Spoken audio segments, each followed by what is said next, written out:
One of the great things about lock style fittings is that they are reusable. To reuse a lock style fitting, all you have to do is remove the existing tubing.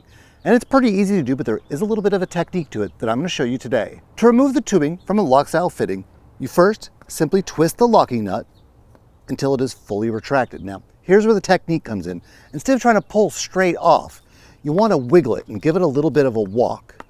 And just walk it right off the barb. It is much easier to do if you're able to hold up the tubing like this. You can get leverage in any direction that you want. And that's one thing you want to keep in mind. If you're removing some tubing from your fitting, don't cut the tubing here and then try to remove. You just simply won't have enough leverage. You want to cut a good distance back. So whether it's on the ground or you got it up in the air, you got enough tubing to get leverage so you can really walk it and give it a good pull. In most cases, if you're going to be reusing a fitting, you're going to be able to cut it out and hold it out so you can get leverage by having it in the air.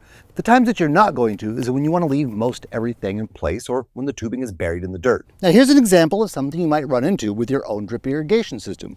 We want to remove this side of the tubing from the tee, but it's already on the ground. Now, some people find it easier to remove the tubing when the tubing has been in the sun. When tubing is warmed up, it becomes softer and more pliable. It makes it a little bit easier to work with when installing or removing tubing from fittings. All right, let's get this side of the tubing off our tee. Just like we did with the other one, we are going to first retract the locking nut. So we're going to grab it here and then begin walking back and forth. As you can see, the main tip is in the technique, the walking motion back and forth. That will work the tubing off over the barb. Now the reason you can't just pull it off is because they're designed to be secure. You got to have a watertight connection. So you got to use this technique to make it a little bit easier on yourself. If this video helped you out, give it a like so it can help out someone else.